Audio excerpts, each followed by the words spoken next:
Hello guys, how are you? I'm Hardeep Singh. Welcome back to your own YouTube channel. IELTS updates and recent exams. For more updates related to recent IELTS exam writing test topics, listening, reading, practice test, and speaking, you got guesswork. Please, guys, participate in everyday listening and reading practice test to achieve your desired band score in your actual IELTS exam. Please hit the like and subscribe button. Press the bell icon for the upcoming notifications. Don't forget like, subscribe and share my YouTube channel and my Facebook page, IELTS updates and recent exams. Part 1. You will hear a conversation between two people talking about insecticide. First, you have some time to look at questions 1 to 5.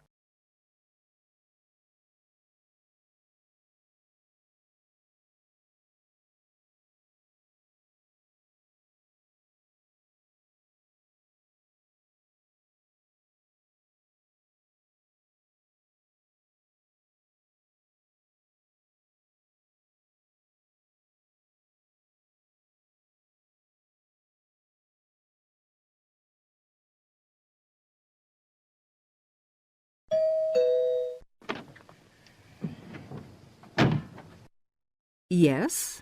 Oh, good morning, madam. I'm from Pest Market Research. I'm doing consumer research in this area. I wonder if you'd mind telling me, do you use Pest in your home? Pest away? Oh, the insecticide thing. Well, yes, as a matter of fact, I do. What do you use it for, madam? Fleas, ants, cockroaches, woodworm? Oh, cockroaches. This is an old house, you see, and we often get cockroaches in the kitchen. I tried scrubbing and disinfecting, but it didn't seem to do much good.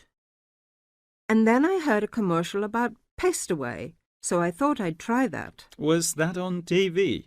No, it was radio, one of those early morning shows. You heard it advertised on the radio? Fine. And you say you use it in the kitchen. Do you use it anywhere else in the house? In the bathroom, say? Oh, no. We've never had any trouble anywhere else. We get the odd wasp in the summer sometimes, but I don't bother about them. It's the cockroaches I don't like. Nasty, creepy, crawly things. And you find Pest does the trick? Well, yes, it's quite good. It gets rid of most of them. How long have you been using it, madam? Oh, let's see. About 2 years now, I think. About 2 years. And how often do you find you have to spray? Oh, I give the kitchen a good spray round the skirtings and under the stove, you know, about every 6 weeks. Every 6 weeks or so, I see. Before you hear the rest of the conversation, you have some time to look at questions 6 to 10.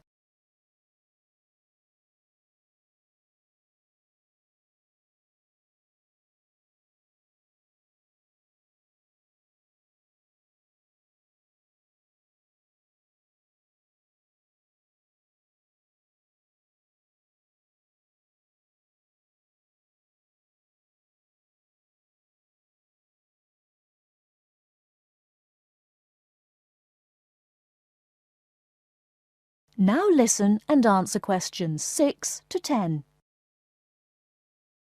About every 6 weeks. Every 6 weeks or so, I see. Where do you buy your Pest madam? A supermarket? Chemist? Oh, no, I get it at the little shop at the end of this street. They stock practically everything. It means taking a bus if I want to go to the supermarket. Well, thank you very much, madam. Oh, could I have your name, please? Mrs. Edgerton. Mary Edgerton. That's Egerton. Egerton. And the address? The address is 12 Holly, Peterford. 12 Peterford. And may I ask your age, madam? Oh, well, just put down I'm over 50. As you like, Mrs. Egerton. And occupation? Housewife? Well, I used to be a telephonist before I married. I had a very good job at the post office, but what with a husband to look after and 4 children to bring up, it doesn't leave you much time, does it? Occupation, housewife. Well, thank you very much for your time, madam. You've been most helpful. That is the end of part 1. You now have half a minute to check your answers.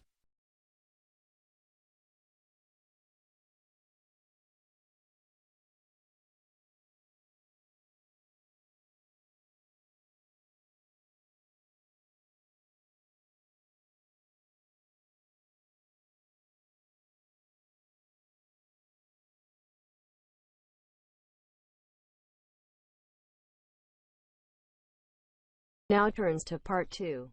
You'll hear 2 university students discussing experiments. First, you have some time to look at questions 11 to 15.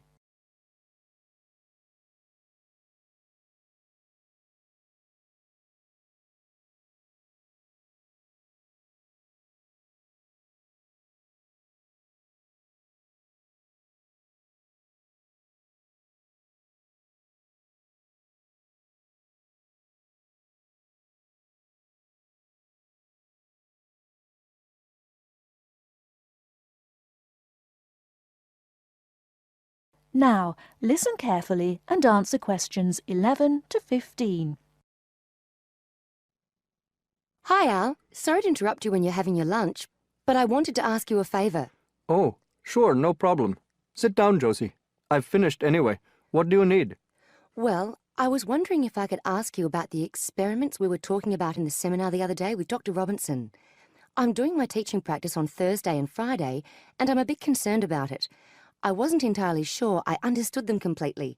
If I don't understand them, then the pupils don't have any chance. You mean the ones to determine the speed of sound? Yes, that's right.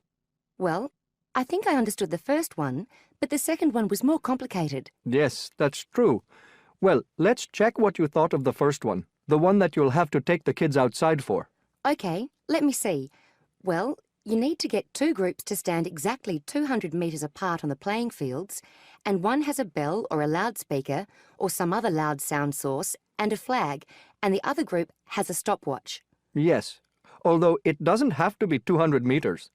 It's just that it makes the experiment easier the more distance between them. It depends on the space available. Right. And the idea is that one group raises the flag at exactly the same moment as they make a noise, and the other group starts the stopwatch when they see the flag and stops it when they hear the noise. That's it. And then you get them to do a simple calculation of velocity equals time divided by distance. Yeah, it's a bit low-tech and it's not very accurate, but they should be able to get within about 20% of the actual figure if they're reasonably careful. Before you hear the rest of the talk, you have some time to look at questions 16 to 20.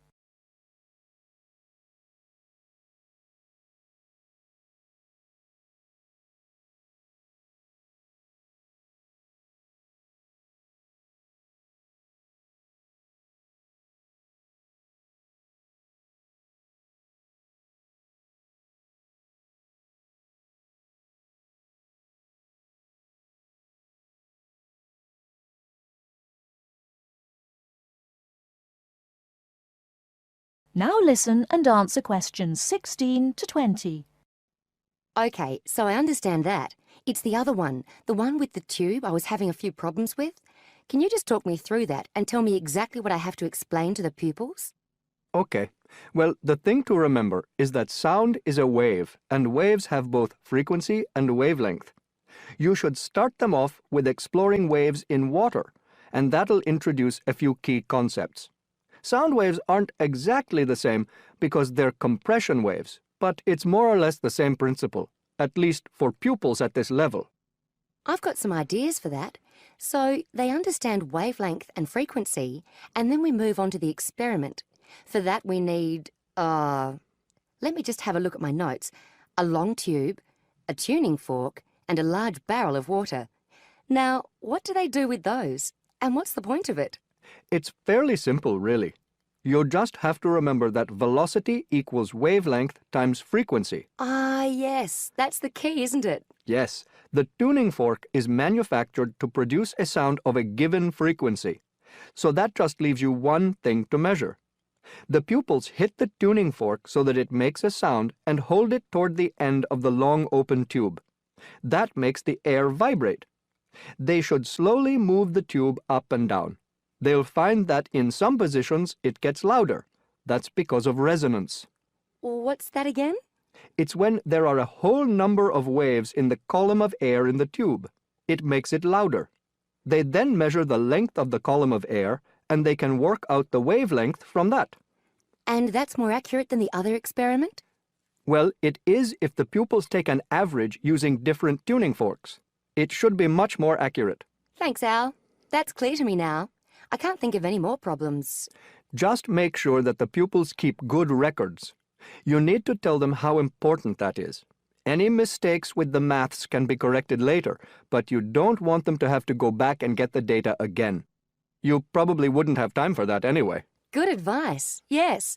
I just hope it goes well in the classroom now. Good luck. That is the end of part 2. You now have half a minute to check your answers.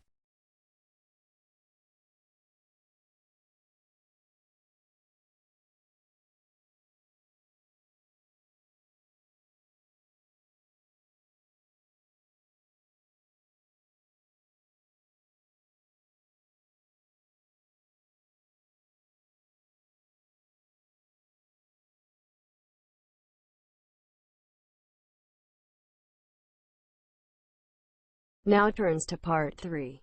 You are going to hear a conversation between Anne and Marcia. In the first part of this conversation, they are talking about the commands of training dogs. First, look at questions 21 to 25.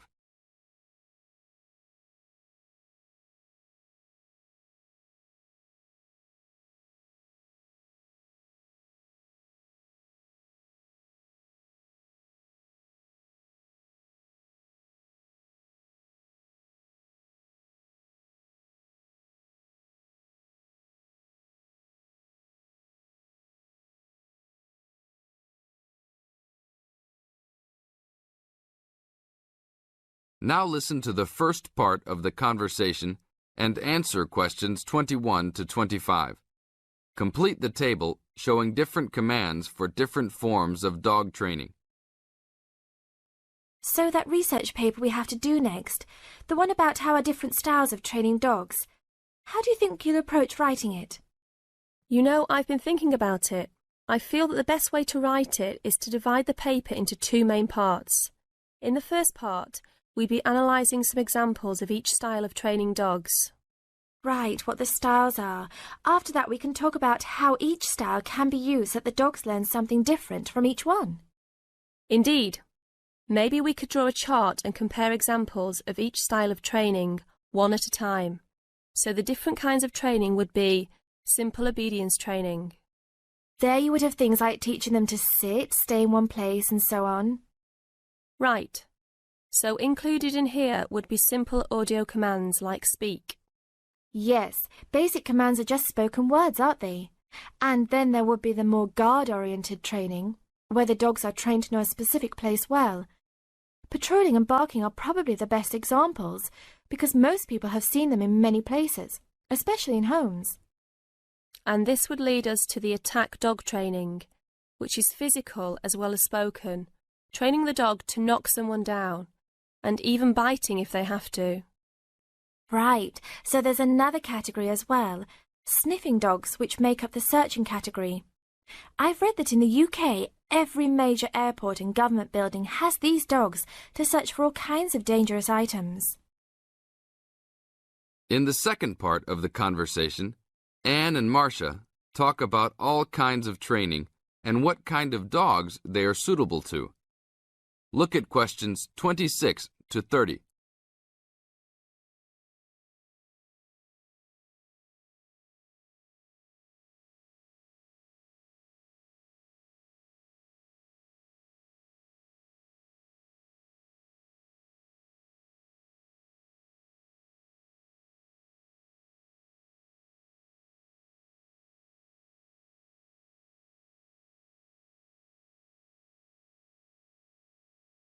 Listen carefully and answer questions 26 to 30. I can believe that. Well, we have a good list to build on. We're finally getting started now, so let's try to figure out when each type of dog training should be used. I guess we can start by trying to figure out the best situation for each type of dog training. What do you mean? What I mean is whether each type of training should be used with different kinds of dogs. We could use basic obedience training, for example, and ask whether it's more useful for a small dog, a medium-sized dog, and so on. In this case, I'd say obedience training is best with small dogs, because they tend to get excited easily, and this will help keep them out of trouble. Okay, that makes sense. Then let's look at physical training. Even though some people think it's ideal for every breed of dog, I think it's better suited to the larger kinds. Small dogs usually just aren't smart enough to understand the physical commands, and they can even get hurt from them. The specialised sniffing training is the same. I think they're better with the more intelligent breeds of dogs, and they're hardly ever useful with really small dogs. Attack training, however, can be useful for every kind of large dog, as long as the dog is treated well and given a lot of care and attention. All right, and what about guard training? Barking is an ideal way for small dogs to guard a home. I know they aren't big enough to stop a person, but making some noise is often all a dog needs to do. Other kinds of guard training like biting, though, are different. I'd always plan to teach those to a smart dog, give them a chance to use their brains and defend their homes. I'd have to agree. Trainers often just teach large dogs to bark at a person when they think something isn't right. But if they know how to use physical skills in a bad situation, they could save their owner's life someday. Yes, I suppose that different people would have different needs for their pets. Right, and different trainers would recommend different methods for different breeds. That is the end of part 3. You now have half a minute to check your answers.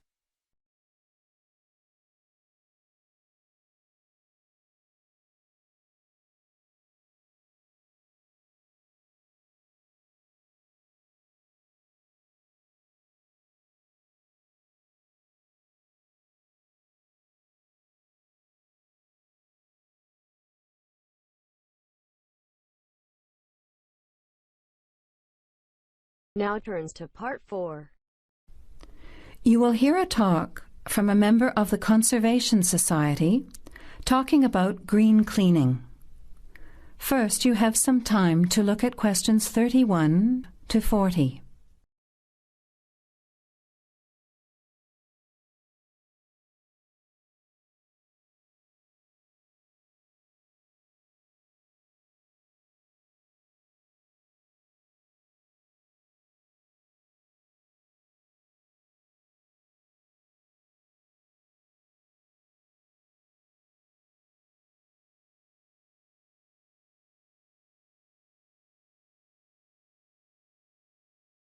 Good morning, everyone.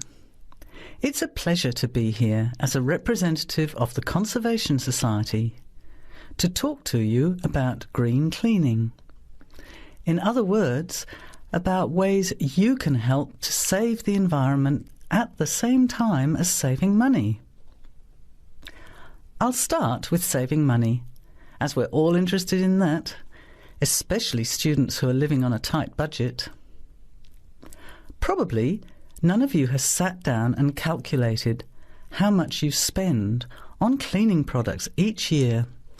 Everything from dishwashing detergent, window cleaners and so on, through to shampoos and conditioners for your hair, and then those disasters, products to get stains out of carpets or to rescue burnt saucepans. I can see some nods of agreement.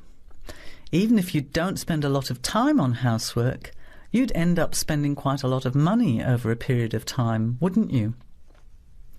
We can save money on products and also use products which are cheap, biodegradable and harmless to the environment. These I will call green products. Unfortunately, most cleaning products on sale commercially are none of these, and many of our waterways and oceans are polluted with bleach, dioxins, phosphates and artificial colourings and perfumes. Also, think how many plastic bottles each household throws away over a year. They'll still be around in landfill when you are grandparents. So we often feel there's nothing we can do to make a difference, but we can. The actual recipes are on handouts you can take at the end of the talk. The sorts of ingredients I'm referring to are things like bicarbonate of soda, eucalyptus oil, ammonia, vinegar, lemons, pure soap. Lastly, many people find they are allergic to modern products. So for all you asthma sufferers, keep listening. Nothing in these recipes should cause you any problems. An end to itching and wheezing. So let's start with spills and stains. Soda water is wonderful as an immediate stain remover. Mop up the excess spill. Don't rub, but apply soda water immediately. It's great for tea, coffee, wine, beer and milk. As is salt or bicarbonate of soda, which will absorb the stain. Then vacuum when dry and shampoo if necessary. While we're talking about disasters, let's quickly look at some others that can be avoided. Bicarbonate of soda is wonderful for removing smells, especially in the fridge. An open box in the fridge will eliminate smells for up to 3 months. And those terrible burnt saucepans, either sprinkle with our good friend bicarb again and leave it to stand, or cover with vinegar and a layer of cooking salt. Bring it to the boil and simmer for 10 minutes, then wash when cool. Much cheaper than a new saucepan. Then there are heat rings on wooden furniture. Simply rub with a mixture of salt and olive oil, or for scratched furniture, use olive oil and vinegar. Now, let's look at general cleaning. First, the floors. If your floor covering is made of slate, cork or ceramic tiles or lino, it probably only needs a mop or a scrub with vinegar in a bucket of water. Carpets can be shampooed using a combination of pure soap, washing soda, cloudy ammonia and some boiling water. You put a small amount of this mixture onto the mark on the carpet, rub with a cloth until it lathers, and then wipe off the excess. A smelly carpet can be deodorized by sprinkling bicarbonate of soda on the surface, leaving overnight, and vacuuming off the next day. Cleaning in the kitchen, bathroom and toilet is the next section. That is the end of part 4. You now have half a minute to check your answers. So guys, don't forget like, subscribe and share my YouTube channel and my Facebook page. IELTS updates and recent exams. For more updates related to recent IELTS exam writing test topics, listening, reading, practice test and speaking, you got guesswork.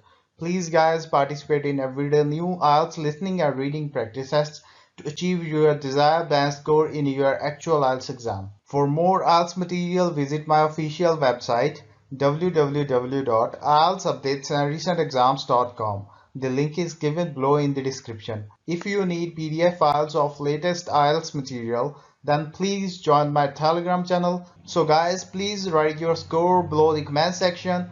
Again, thanks for listening. God bless you all guys. Stay tuned, stay safe.